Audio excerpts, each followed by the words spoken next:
What if Issei got married Grayfia after Riser Games and got Seduce? The throne room of the Gremry castle smelled like victory and very expensive candles. Issei Hayadu stood in the center of it with singed clothing, a healing gash across his left forearm, and the specific expression of someone who had just survived something that should have killed him and was still processing the gap between those two facts. Around him, the assembled members of the Gremry household maintained the kind of formal stillness that suggested everyone was experiencing strong emotions and had collectively decided not to. Rias was beside him, her crimson hair catching the candlelight, her eyes bright in a way that was equal parts relief and something warmer and more complicated. She had her hand on his arm, lightly, not claiming, just present, and he was aware of it in the peripheral way he was always aware of Rias, the background warmth of her. Across the room, in the elevated area where the important people stood when they wanted to be visibly important, Seduce Lucifer was smiling. Seduce Lucifer was always smiling. Issei had come to understand, over the past several hours of wedding crashing and raiding game crashing and generally crashing things in the Phoenix family's very expensive venue, that Seduce's smile was not one thing.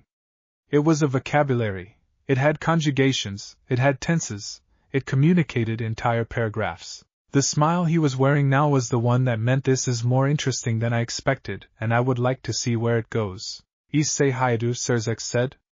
His voice was the kind of voice that made rooms pay attention without raising itself. You have, in the past 4 hours, infiltrated a formal devil ceremony, defeated a raiding game champion in direct combat, and returned my sister to her own agency. He paused. This is, by any accounting, an extraordinary series of actions. Issei's eloquence, under formal address from one of the 4 great Satans, was operating at reduced capacity. Yeah. Thank you? It seemed like the right call. It was absolutely the right call. Seduce's smile adjusted half a degree. And it is the tradition of the Gremry household that extraordinary actions receive extraordinary recognition. He stepped forward, which was interesting because Seduce Lucifer stepping forward rather than remaining elevated was a power move that communicated casualness as its own form of authority. Name your reward, Issei Hayadu. Within reason. Relative reason. The smile. I'm feeling generous. The room was very quiet. Issei's brain performed its usual process of receiving an important social moment and dividing it into 2 competing responses: the measured, sensible response, and the honest response. These 2 responses were rarely the same response.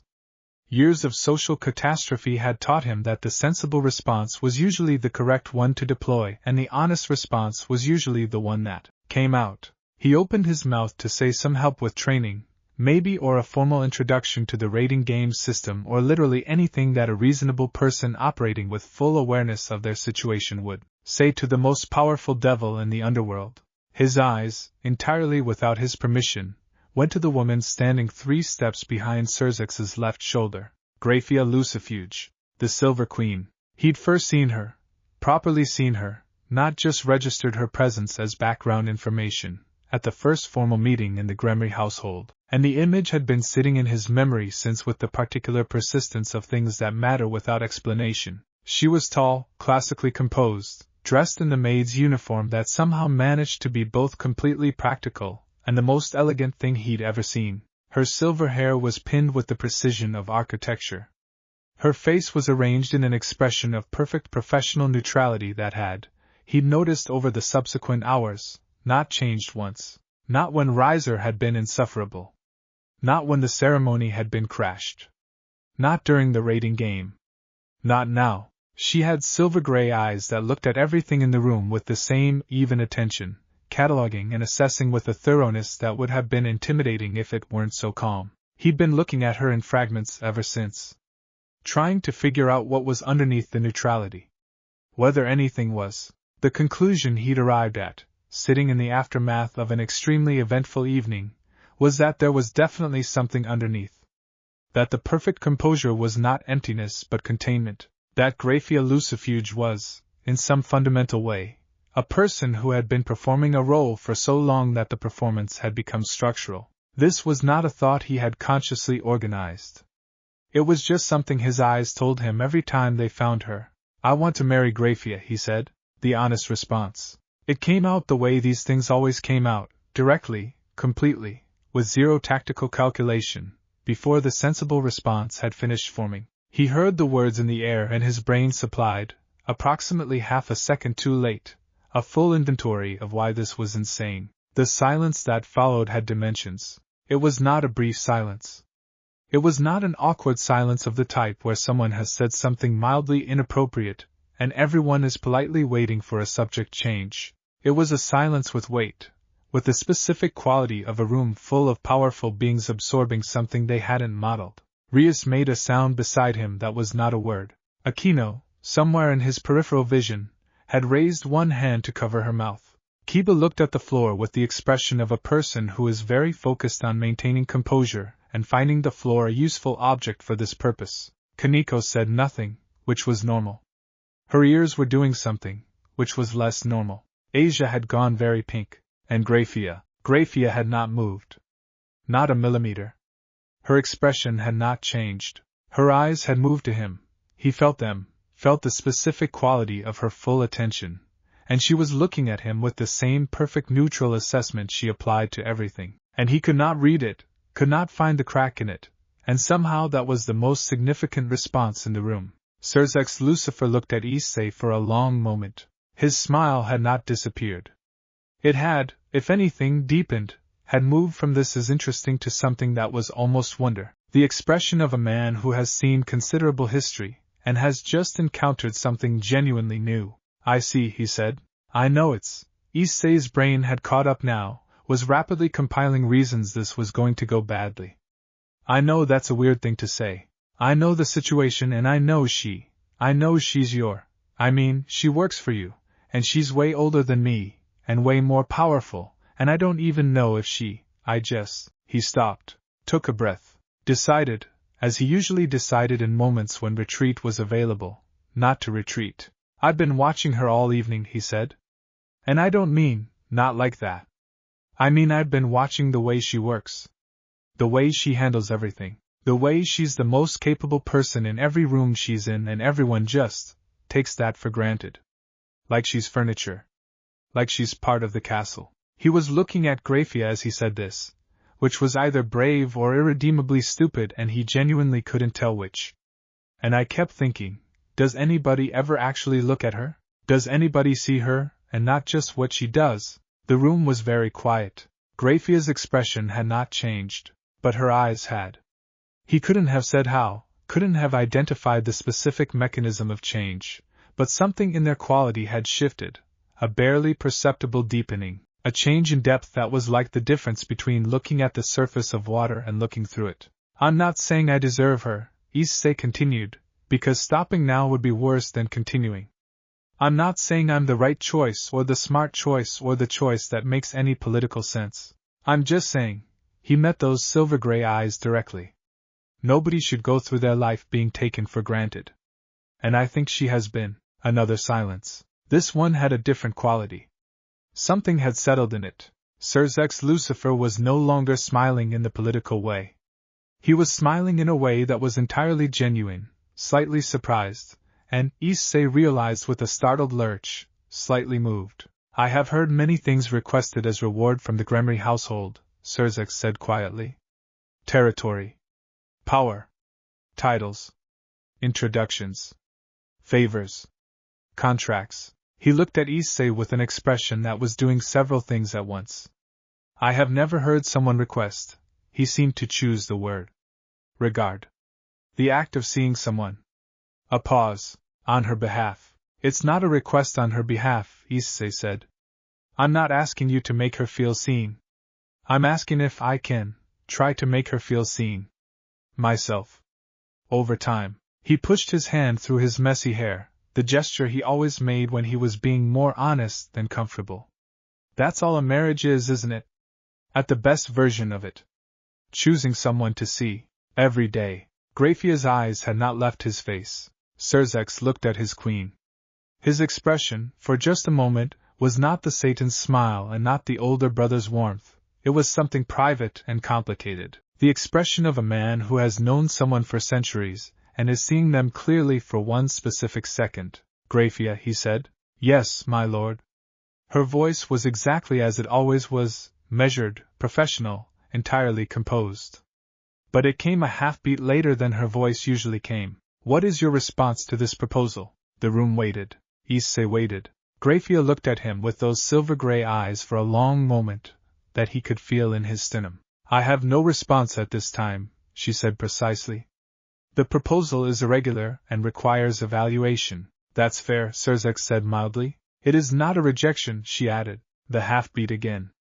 Later, replaying this moment, Issei would think about that half-beat, that tiny breach in the perfect timing, and understand that it was, in Grayfia's vocabulary, the equivalent of an entire speech. I know, he said. She looked at him. Something adjusted in her expression, so small, so minimal, that anyone watching would have said she hadn't moved. He saw it anyway. Seduce clapped his hands together with the decisive energy of a man who has made a decision and is pleased with it. Then I propose a trial, he announced to the room. Issei Grayfia will serve as formal guest of the Grayfia household for 1 month, under Grayfia's supervision. During this time, she will evaluate his character, his capability, and his suitability. At the end of the month, he looked at Grayfia. You will give me your honest assessment. And I will honor it. Whatever it is. Grayfia inclined her head. As you wish, my lord. Seduce looked at Issei. The smile had settled into something that was genuinely warm, genuinely conspiratorial, and Issei noted with some alarm the expression of a big brother who has decided he likes the person asking. And Issei Grayfia, understand that I take the well-being of the people in my household very seriously. The warmth did not disappear from his expression. It simply coexisted with something that was absolutely a warning. More seriously than any political consideration. I know, Issei said. That's actually one of the reasons I think you'll give this a fair shot. Seduce blinked, then laughed. A genuine laugh, not the social laugh, not the political laugh. A real one, surprised out of him. Yes, he said. I suppose it is. He turned back to the room with the manner of a meeting being concluded. Then it settled. 1 month. He glanced at Rias, whose expression was doing several things, and then back. Is there anything else? Yeah, actually, Issei said. Everyone looked at him. Can someone fix this? He gestured at his forearm, where the healing gash was no longer bleeding but was making his sleeve unfortunate. It's not serious, Riser had this fire technique at the end and I didn't dodge it quite in time and Asia was at his side before he finished the sentence, her healing light already warm and green around her hands, her expression the specific Asia expression of concern and comfort, and the formal moment dissolved into the ordinary chaos of people in the aftermath of a long evening, moving and talking and being people rather than political actors. In the movement of it, he found his eyes going back to Grayfia. She was speaking to one of the castle staff, quietly, directing something about room preparation, her voice perfectly level, her attention completely on the task. Professional. Precise. The Silver Queen in her element. But as she turned from the staff member, her eyes crossed the room and found him. For exactly 1 second, he would count it later, she looked at him without the professional mask in full operation, without the assessment mode, without the performance of perfect composure. Then it was back. But that second, he held on to it. Rias found him later, on one of the castle's exterior balconies, standing in the cool evening air with his tie loosened and his jacket over one arm, looking at the underworld sky, deep violet, scattered with light that wasn't stars but functioned as stars, the particular beautiful strangeness of a realm that had built itself from nothing into something magnificent. Issei, she said. He turned. She was standing in the doorway, her crimson hair loose now, her formal dress exchanged for something more casual. She was beautiful in the way she was always beautiful, the specific warm beauty of Rias Grayfia, which he had spent considerable time cataloging and which still hit him like a physical fact every time. Hey, Bucho. She came to stand beside him at the balcony railing. Was quiet for a moment, looking at the sky. I should be angry with you, she said. Yeah? It would make sense for me to be angry. She looked at him with those blue-green eyes. You have just proposed marriage to the woman who has served my family for centuries, in my family's throne room, in front of my brother, directly after saving me from a marriage I didn't want. She tilted her head. The irony is not subtle. It wasn't planned, he said. I know how it looks. I know it wasn't planned. She was quiet again. That's the thing about you, Issei. Nothing you do is planned. Everything you do is, she seemed to search for the word. Felt. Completely felt, all the way through. She looked at the sky. I find it extremely frustrating sometimes. Sorry, don't apologize. It's also, she paused. It's also one of the things she didn't finish the sentence. Rerouted. Are you serious? About Grayfia? He leaned on the railing and thought about the question honestly, the way it deserved. I don't know her, he said. I know that. I don't know who she is under, all the rest of it. Under the maid uniform and the composure, and the centuries of being exactly what everyone needs her to be, he looked at his hands. But I want to know who she actually is. He paused. And I don't think many people have ever wanted that. And I think that matters. Rias was quiet for a long moment. No, she said finally softly. I don't think many people have. The sky above them was deep violet and full of light. Are you okay? He asked. After all of it, she looked at him. The complicated expression simplified itself, just for a moment, into something honest and clear. I'm free, she said. Whatever else is happening, whatever complicated thing I'm feeling about this evening, I am free. And that's because of you. She reached out and put her hand over his on the railing, briefly, warmly. So yes. I'm okay, he nodded.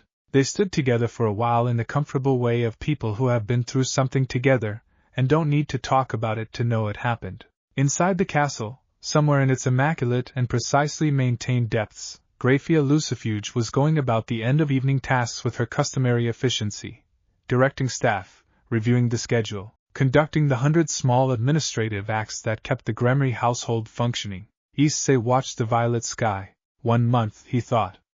Okay, don't be an idiot. Or be less of an idiot than usual. That's the plan. He was shown to his room by a junior castle staff member, a young devil with nervous energy and very shiny shoes, who gave him a tour of the relevant corridors with the speed and thoroughness of someone following a checklist. The room was extraordinary. High ceilings, a window that looked out over what might have been a garden, furniture that was old in the way of things that had been maintained with love rather than replaced. Everything was perfect. Everything was clean. Everything bore the invisible signature of someone who cared deeply about the details of other people's comfort. He sat on the edge of the bed and looked at the room and thought about who had prepared it. There was a knock at the door. He opened it. Grayfia was standing in the corridor. She was still in the maid's uniform. Her hair was still pinned. Her expression was still, as always, perfectly composed. She held a small tray with a cup of what turned out to be tea, clearly selected with attention.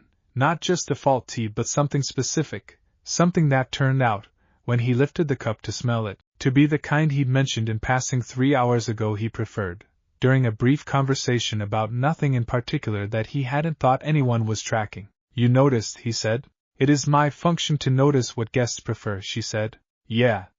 He looked at her. But you didn't have to bring it yourself. You have staff. A pause. I was passing, she said. He looked at her for a moment.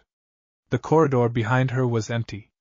The castle at this hour was quiet. She was standing in the doorway with a tea tray and an expression that was giving him nothing and giving him everything, if he knew how to look. Thank you, he said. Took the tea. For this. And for not having me thrown out of the castle back there. The proposal was irregular, she said. Not grounds for removal. It was pretty weird. Yes. I meant what I said, he told her. Not, I know it was weird and I know this whole situation is weird. But I meant it. The part about seeing you.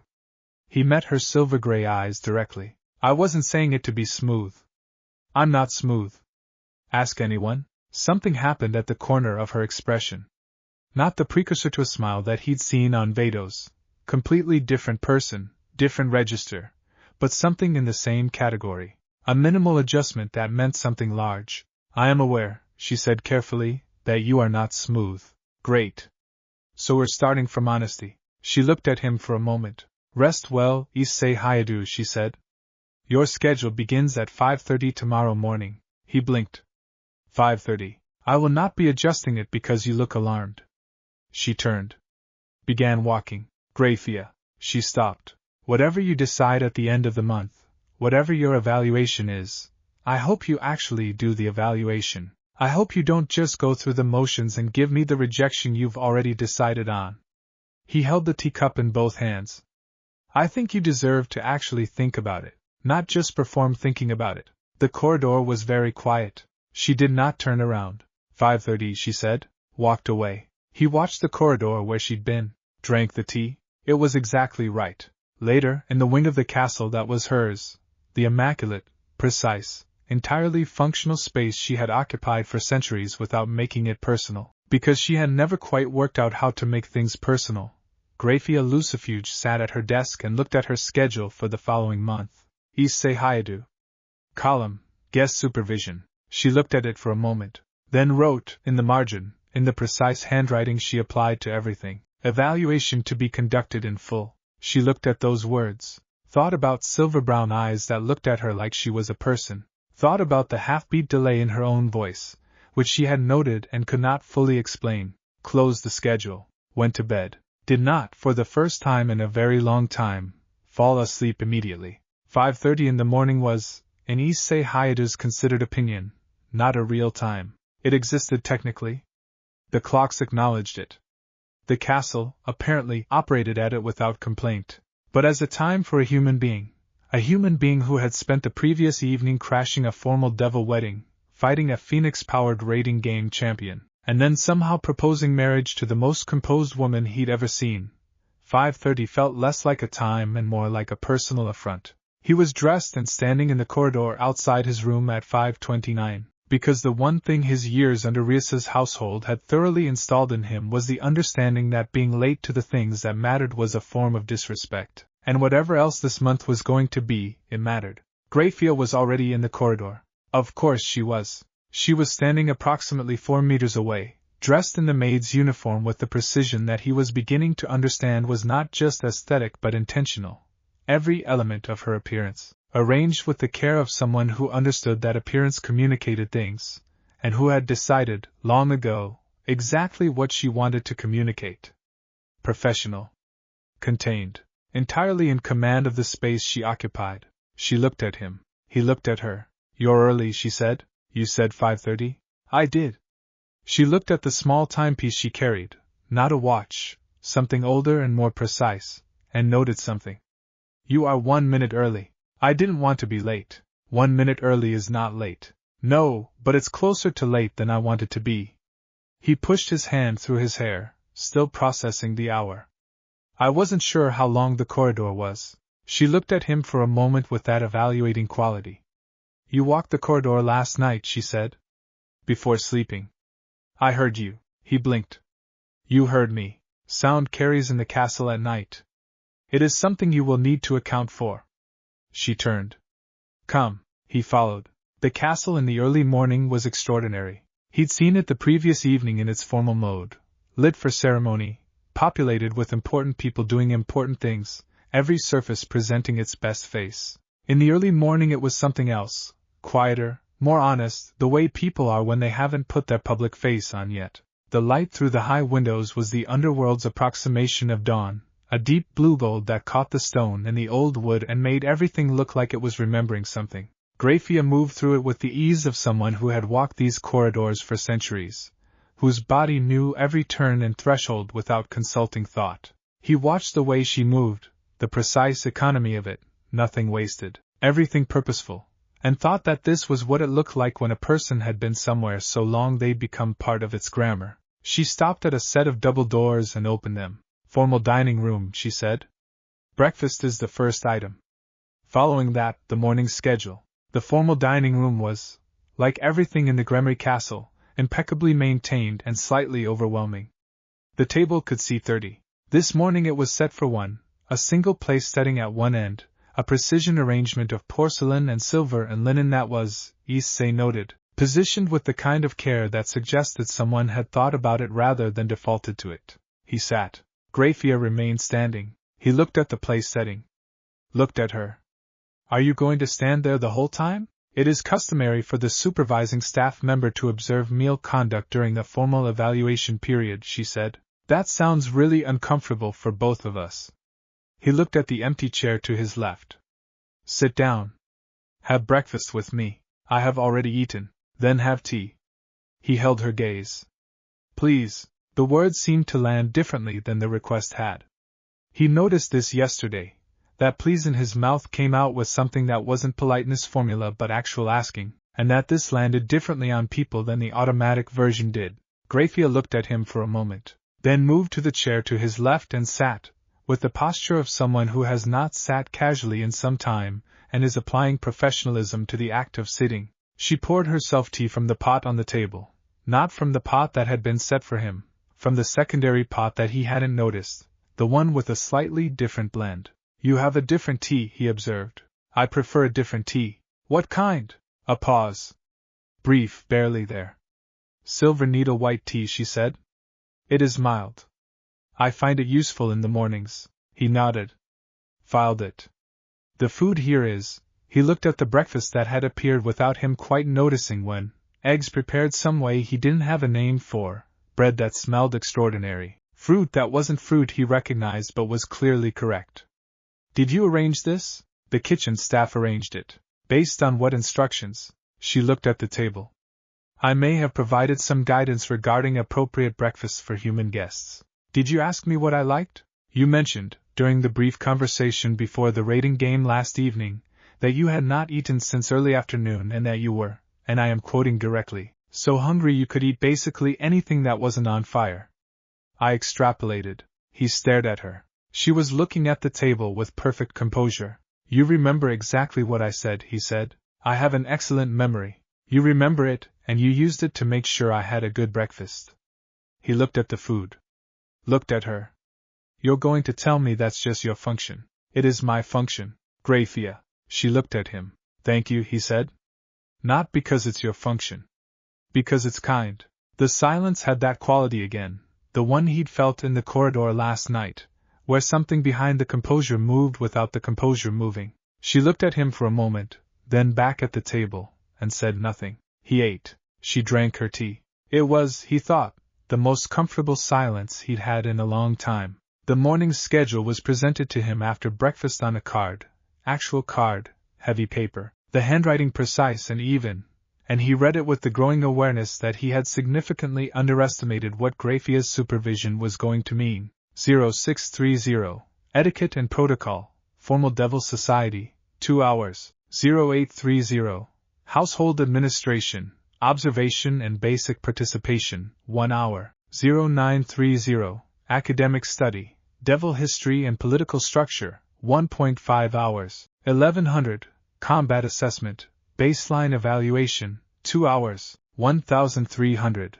Lunch, 1400, Free Period, 1 hour. 1500, Language Studies, High Devil Tongue, Intermediate, 1.5 hours. 1630, Social Protocol, Formal Interaction Practice, 1 hour. 1730, Evening Duties Observation. 1900, Dinner. 2000, Daily Review and Tomorrow's Preparation. 2100, Rest. He looked at the card, looked up at Grayfia. This is a school, he said.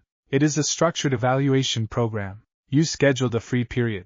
Unstructured time is important for integration of learned material. She said this without inflection. Also, I anticipated you would need a period to recover from the morning. What's in the morning that I need to recover from? She looked at him with that silver-gray assessment.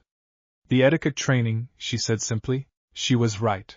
Issei discovered, in the first 20 minutes of etiquette training, that he had been operating his entire life with essentially no understanding of formal devil society's behavioral requirements, and that this gap was both wider and more specific than he had imagined. The etiquette training took place in a room that contained a table set with the full formal service, which was, he learned, 14 pieces of cutlery arranged in a specific order that encoded information about the meal's structure, the host's intentions, and the guest's relative status. He was given a card that explained the system. He read it. Understood approximately 60% of it. Proceeded. The first casualty was a fish fork, which he picked up for the bread course and which produced a silence from the young devil who was conducting the formal portion of the session, a slight, earnest devil named Elias who had the expression of someone who had been assigned a very difficult task and was trying to approach it professionally. "That is the fish fork," Elias said. "I know. There's fish on this plate. The fish has not been served yet. That is the bread accompaniment, which requires the small outside fork on the left. I know, I read the card." Issei looked at the 14 pieces of cutlery. "Why is there a different fork for fish if the fish isn't here yet?" "The presence of the fish fork signals to the dining companions that a fish course will be served, which is relevant information for guests with dietary, so it's a spoiler." "For the fish." Elias paused. "That is not the traditional framing, but it's a cutlery spoiler." Issei set down the fish fork. "Okay. I'll remember that." He picked up the correct fork. "What's this one?" Elias looked at it. "That is the dessert fork." Issei looked at the bread. Looked at the dessert fork. "Why is the dessert fork next to the bread?" "Because the bread accompaniment and the dessert course both require. You know what, let's just go through all of them. Left to right. Tell me everything." Elias took a breath. Began. By the time they reached the 12th piece of cutlery, a very small, specific implement whose purpose Issei genuinely could not understand and which turned out to be for a particular type of devil's shellfish that he would apparently encounter at formal dinners approximately once per decade, Elias had stopped being nervous and started being engaged. The way people get when they're explaining something they actually know well and someone is asking real questions. Grayfia was standing at the side of the room, observing. He'd been aware of her the whole time, the specific quality of her attention, directional, cataloging, but he hadn't looked at her, because looking at her while trying to learn the fish fork system would have split his focus in a way that helped neither of them. He looked now. She was watching him with the evaluating expression. But something in its quality was slightly different. Not softer, exactly. More present. The difference between someone watching a process and someone watching a person. "Are you taking notes?" he asked her. "Always," she said. "What are you writing about right now?" "That you ask more questions than any student Elias has previously instructed." She looked at Elias. "Is that accurate?" Elias, who had not expected to be consulted, straightened. "Yes, my lady." Yes. Most guests accept the explanation and move forward.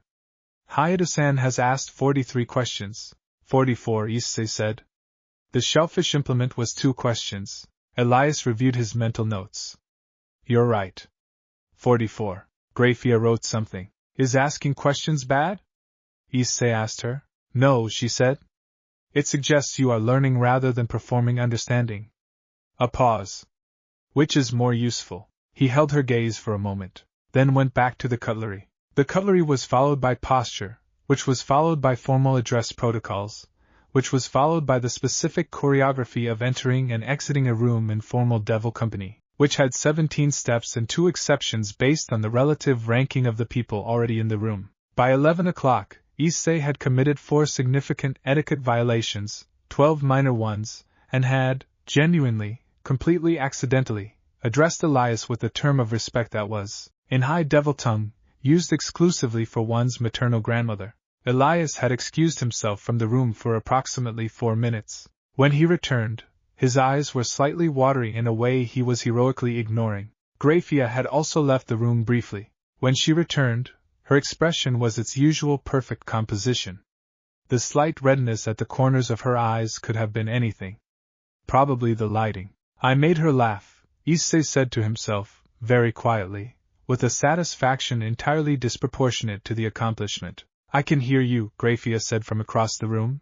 "I know." The combat assessment was something else entirely. The Gremry Castle's training ground was large, much larger than he'd expected. Built into the castle's lower level with ceiling heights that accommodated flight, and the kind of full-scale devil combat that needed room. It was equipped with the kind of measurement infrastructure he associated with serious professional evaluation, monitoring seals set into the walls and floor, a recording system, several observation points at different heights. Grayfia stood at one of the observation points with a different notebook, this one more technical, a data collection instrument rather than an impressions log. You will perform a series of standardized combat demonstrations, she said. Beginning with base capability, progressing through your sacred gear integration levels. I will call the transitions. Who am I fighting? The training ground's automated defense system. She made a small gesture and the seals in the floor activated, 3 constructs assembling themselves from stored energy, humanoid in shape, calibrated to a specific power level. These are set to mid-tier Devil Combat Standard. A peer-level engagement for someone of your current rank. He looked at the constructs, cracked his knuckles. Okay, he said. Base capability first? Please. He moved. The first construct lasted 11 seconds. The second lasted 8. The third lasted 6, and he took a hit from it in the 4th second that would have seriously damaged someone without his healing capacity. And then he adjusted, and the construct didn't get another opening. Grayfia wrote something. Boosted gear, first integration, she said. The gauntlet materialized on his arm. That familiar weight, the jewel's green light, Drake's presence warm and ready. Hey, Drake said, with the specific terseness of a Welsh dragon who didn't do small talk. Ready. Always, Issei said. I heard that, Grayfia said from the observation point. Drake says hi. A pause. Tell the Welsh dragon that his host's combat footwork needs significant improvement. Drake made a sound that might have been a laugh and might have been draconic commentary. Issei raised his fist. The construct line was recalibrated, stronger, faster, the monitoring seals adjusting to the sacred gear's presence. 3 new constructs. First construct, 9 seconds. He was calibrating to the new power level. Second construct, 4 seconds. Third construct, 2 seconds, and a technique that left a scorch mark on the training ground floor that Grayfia noted with the expression of someone revising a number upward. Boosted gear scale male, she said. He looked up at the observation point. Full armor? Against training constructs? I want baseline data. She met his eyes. Full armor, Issei Haidu. The armor assembled itself, that process he'd been through hundreds of times, still remarkable to him, the sensation of Drake's power becoming structural, becoming him in a way that was different from wielding a weapon, more like becoming a different form of himself. The red scales. The gauntlet. The weight of it, not heavy but present. The monitoring seals reacted immediately. He could see them adjusting, recalibrating, the numbers they were registering clearly exceeding their standard parameters. 3 constructs. He finished them in a combined time of approximately 3 seconds, and the last one left an impact crater in the training ground floor that was going to require some maintenance. Silence. He powered down the armor. Stood in the training ground in the echoing quiet, looking at the assessment damage, feeling slightly bad about the floor. Grayfia had stopped writing. She was looking at him from the observation point with an expression that was, for the first time since he'd met her, not precisely composed. Not uncomposed, never uncomposed, but surprised. The specific quality of someone encountering data that doesn't match their model. You exceeded every benchmark I set for this assessment, she said. Is that good? I set the benchmarks at twice what I estimated your actual capability to be. She looked at the notebook. Then at him. You exceeded them comfortably. He rubbed the back of his neck. I've been training hard, apparently. She closed the notebook. A pause. The floor damage is unfortunate. Sorry about that. Don't apologize. Data is data. She made a note. He could see her writing even from the training ground. The footwork comment stands. Your technique is powerful, but the footwork is self-taught and has developed inefficiencies. She looked up. We will address that. He blinked. You're going to teach me footwork? I am supervising your development during this month. Development includes combat efficiency. She moved from the observation point toward the stairs, her movements as precise and unhurried as always. The afternoon schedule holds academic and language study. Tomorrow morning we will add a combat technique session. You're adding to the schedule? The existing schedule was designed for an average candidate. She reached the training ground level and walked toward the exit with the specific purposeful stride he was learning to read.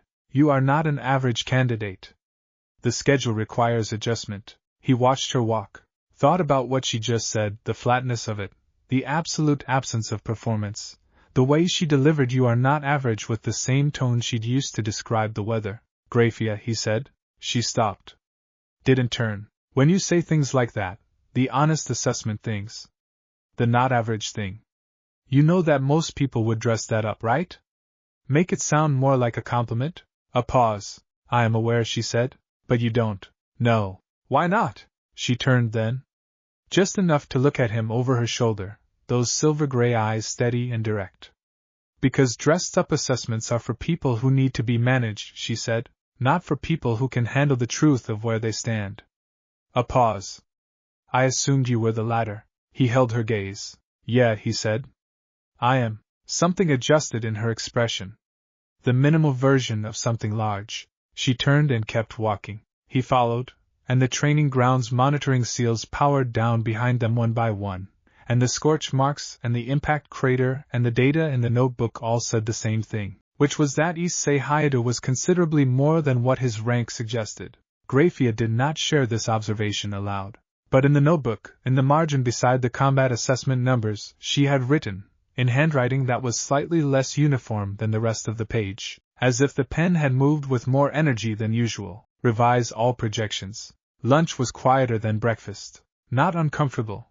Quiet in the way of people who have spent a significant morning together, and don't need to fill the space. The formal dining room again, the single-place setting, the secondary pot of silver needle white tea that appeared without being requested. He ate. She sat. After a while he said, the devil history lesson this morning, the part about the original Civil War.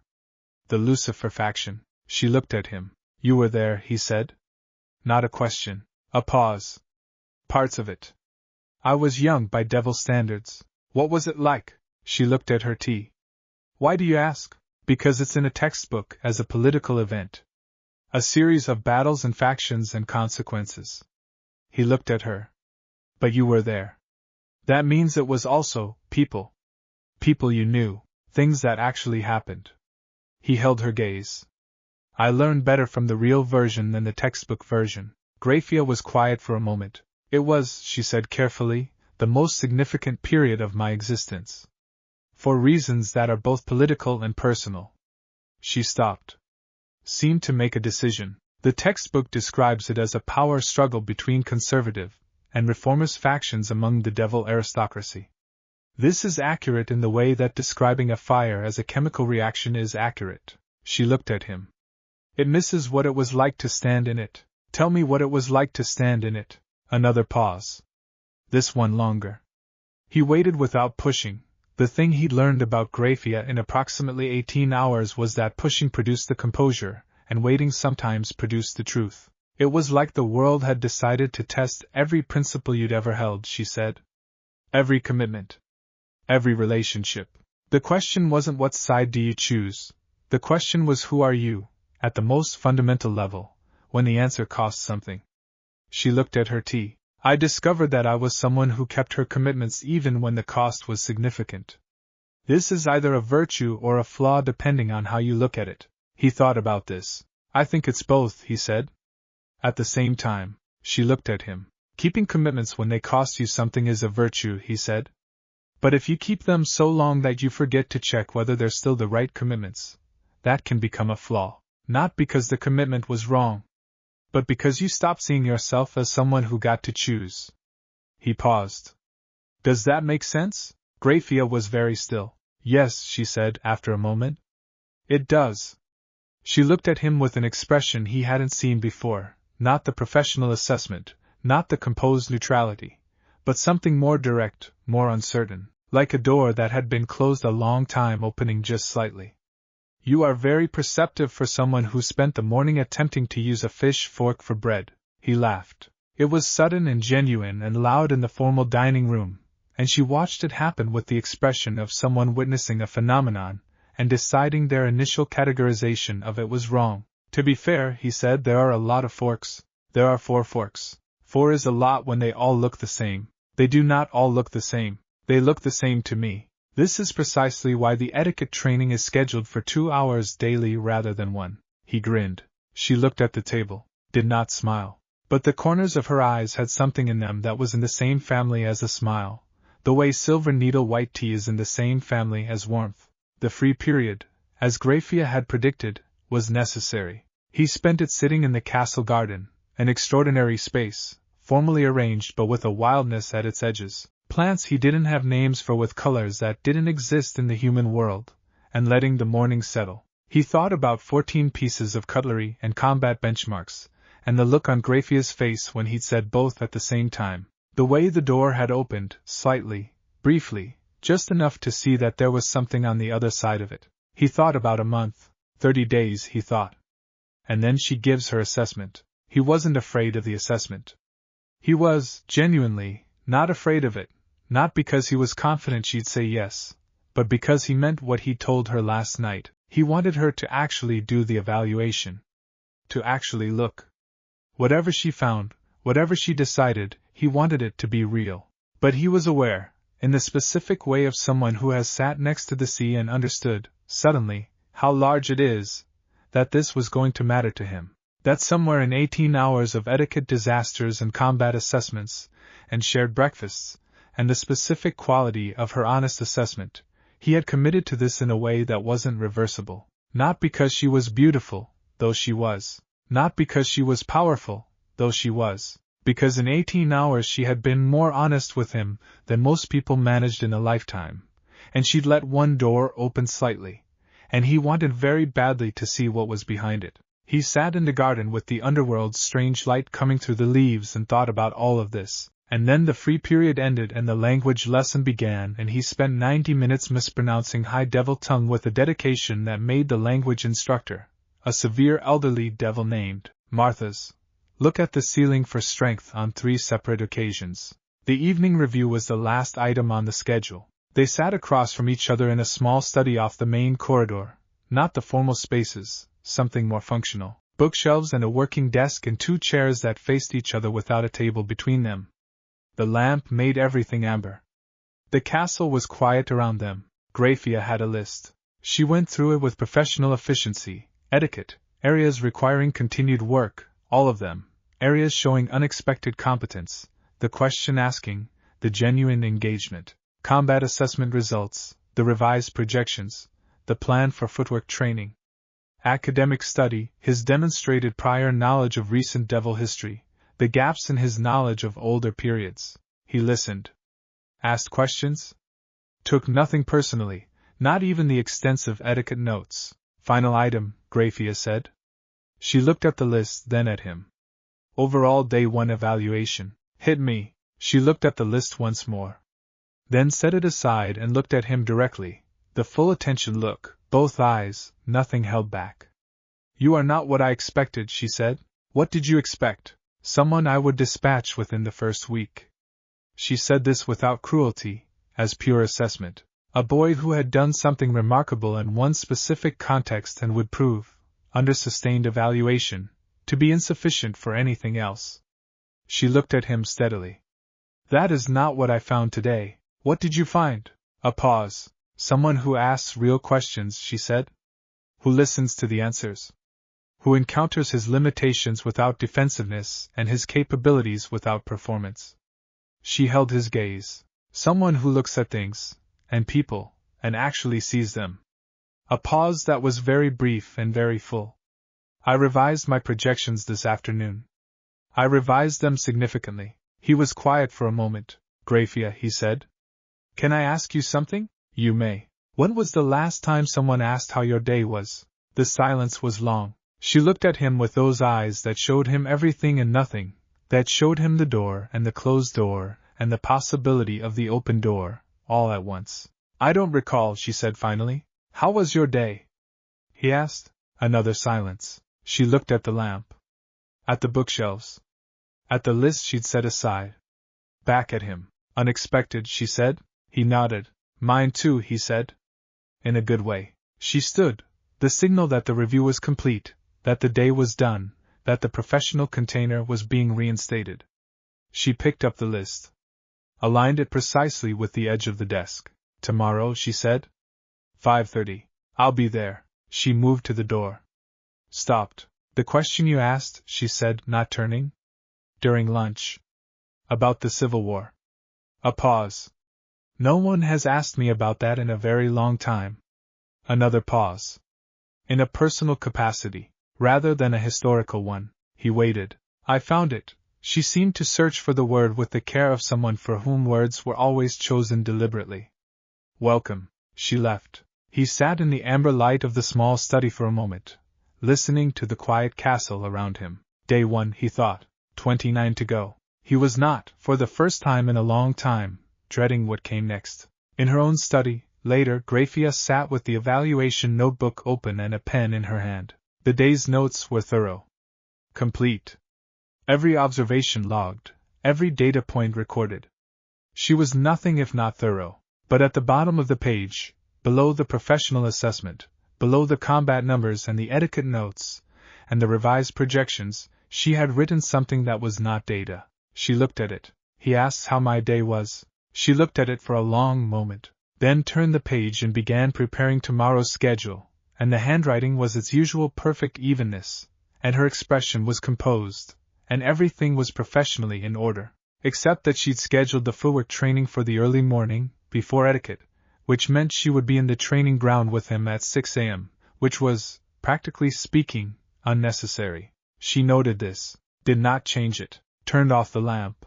By the end of the first week, Issei had achieved the following. He had reduced Elias to genuine helpless laughter on 2 separate occasions, once by attempting the formal greeting bow and miscalculating the angle so severely that he nearly headbutted the practice partner, and once by delivering a formal toast in high devil tongue that, due to a pronunciation error Martha's had been trying to correct for 3 days, expressed deep wishes for the health of everyone's livestock rather than their families. The livestock toast had been recorded. Elias had the recording. Issei had decided this was fine. He had also, in the same week, cleared the combat assessment's advanced tier benchmarks, learned 340 words of high devil tongue with retention that Martha's described as adequate, while writing exceptional in his own notes, where he thought Issei couldn't see, and correctly identified all 14 pieces of formal cutlery on 3 consecutive days without consulting the reference card. Grayfia had noted all of this in the evaluation notebook without comment. What she had not noted, what was not the kind of thing that went into evaluation notebooks, was that the castle had changed in the past 7 days in ways that were difficult to articulate and impossible to measure. The junior staff moved differently around Issei, with the ease of people who had been treated as people rather than furniture. Elias had started bringing 2 cups of tea to the etiquette session, one for himself. Martha's had, on the 4th day, answered one of Issei's questions about high devil tongue with a story from his own youth that had nothing to do with the curriculum, and that he hadn't told anyone in approximately 40 years. Issei had that effect. It was not calculated. It was not performed.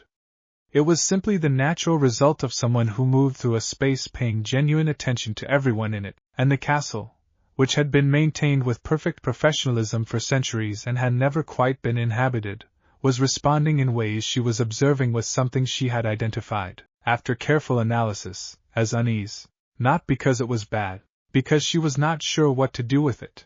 The footwork training had become the part of the day she examined the word carefully before allowing it, anticipated. This was problematic. She ran the sessions in the training ground at 6 a.m., before the rest of the schedule, and they were, objectively, professionally, among the most useful combat training sessions she had conducted in recent memory, because Issei's power was extraordinary and his technique was genuinely inefficient in ways that were limiting him, and watching the inefficiencies resolve session by session as he absorbed the corrections was the kind of precise work she had always found satisfying. That was the professional dimension. The other dimension was not something she was examining directly yet. It was something she was aware of in the peripheral way, a quality of the 6 a.m. hour, the training ground quiet around them, the underworld's blue-gold dawn light coming through the high vents, his focus and his laughter, and the way he argued with her corrections before doing them exactly right. Your back foot, she said on day 5, stopping the demonstration with a tap of her staff. He stopped. Looked at his feet. What about it? When you initiate the transfer, you're planting it before you've committed to the direction. You're broadcasting. She moved to stand beside him and looked at the foot in question. An experienced opponent reads that plant and knows where you're going before you've decided. I thought I was being decisive. You are being decisive. You are also being legible. She looked up at him. The goal is to be decisive and unreadable simultaneously. The commitment happens internally, not physically. until the very last moment. He frowned at the floor with the specific frown of someone processing a mechanical problem. She had learned this frown. It was the frown that meant he was going to ask a question that was either very obvious or unexpectedly insightful, and she had stopped being able to predict which. "Show me," he said. "Do the movement. The whole combination, from the initiation." She looked at him. "I want to watch your back foot," he said. "While you do it. Because I don't know what unreadable looks like yet. I only know what readable looks like, because that's how I do it." She considered this. Then performed the movement, the full combination, the transfer of weight, the initiation and execution, at a speed appropriate for observation rather than combat. Precise.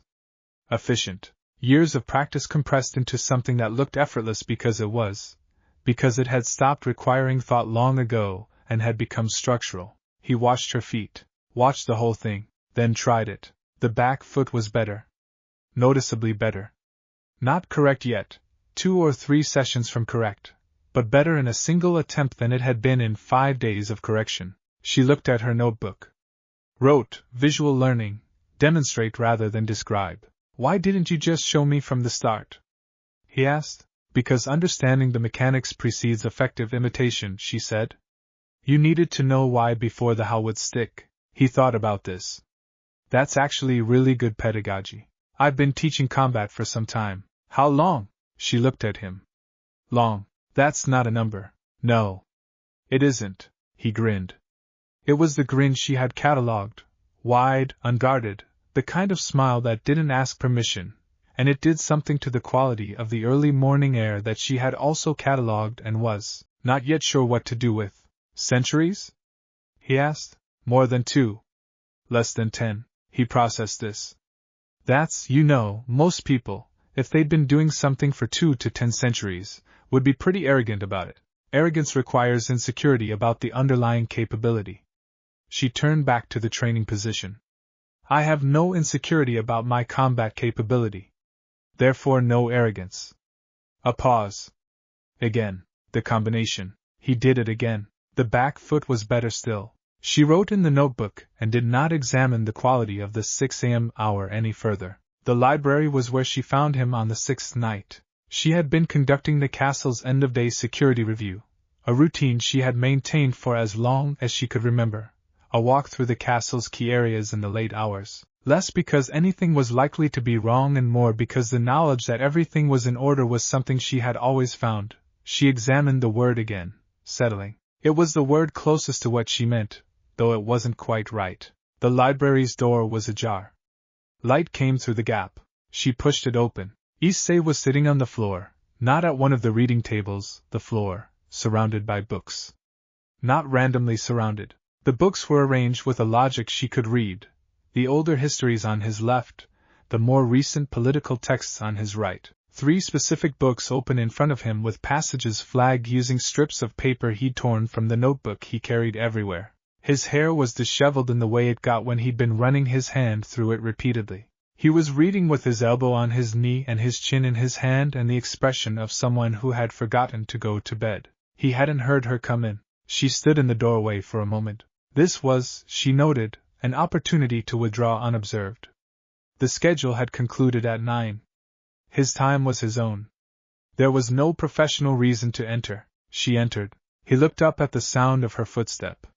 His expression shifted, surprise, then the settling into something more comfortable. The specific ease he had around her that she had not managed to discourage and had, at some point in the past 6 days, stopped trying to. "Hey," he said. "It is past midnight," she said. He looked at the window. The underworld's dark pressed against the glass. "Huh." He looked back at the books. "I was reading about the old Satan faction and I went down a research path." "What kind of research path?" "The kind where you answer one question and it opens 3 more. He gestured at the arrangement around him. "I was trying to understand the philosophical basis of the faction's position, not the political stuff, the actual belief system. Why they thought what they thought. Because the history books describe it as just power hunger and tradition, but people don't die for power hunger. They die for ideas." He looked up at her. What was the actual idea they were dying for? She was quiet for a moment. Then, Because it was midnight and the library was quiet and he had asked a real question with a real mind and she had spent 6 days being incrementally honest and apparently could not stop now. She crossed the room and sat in one of the reading chairs near where he was on the floor. He looked at her with mild surprise. She had not sat uninvited in his spaces before, had maintained the professional distance of supervisor in charge, and then the surprise settled into something warmer, and he shifted slightly to give her more proximal space even though she didn't need it. The idea, she said, was continuity. He waited. Devil's Society, at its peak before the Civil War, operated on a principle of absolute hierarchy. Every being had a place. The place was determined by birth, by power, by lineage going back to the original devil nobility. She looked at the open books around him. The old Satan faction believed that this hierarchy was not merely political, that it was cosmic. That the order of Devil's Society reflected some deeper truth about the nature of power and existence. That disrupting it was not merely politically dangerous but ontologically dangerous. That the world would come apart if the hierarchy was unmade. He was listening with his full attention. She had learned to recognize this, the specific quality of Issei's listening, which was different from polite reception, which was actual engagement. Thought happening visibly behind his eyes. So they weren't just defending their power, he said slowly. They were defending their worldview. Their whole framework for how reality worked. Yes.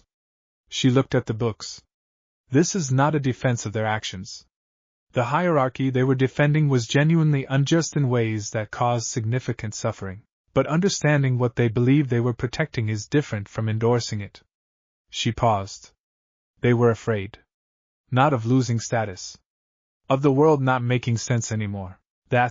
He was quiet for a moment. That's really human, actually. That kind of fear. Devils are not entirely unlike humans in their fears. She looked at him. Regardless of what either side tends to believe, he smiled slightly. Is that you saying humans and devils are more alike than different? It is me saying that fear of meaninglessness is not species-specific. He looked at the books. Then at her. Were you afraid? During the war. That kind of afraid. She considered the question. It was the kind of question she would have deflected yesterday. The kind of question she would have answered professionally. I focused on my function. Fear was not operationally relevant. The kind of answer that was true and also entirely beside the point. No, she said. I was afraid of a different thing. She looked at the dark window. I was afraid of betraying the people I had committed to, of being the kind of person who, at the moment of actual cost, chose themselves over their commitments. She paused. That fear was clarifying. It made the choices simple, if not easy. He was quiet for a moment. What did it cost you? He asked. Gently. Not pushing, the way he asked hard questions, with the door held open rather than forced. She looked at him. A version of myself that might have existed otherwise, she said. If the war hadn't happened. If the choices had been different. She paused. I don't regret the choices, but I am sometimes aware of the shape of what didn't happen. The library was very quiet. The books around him were old, the kind of old that had its own smell, paper and time and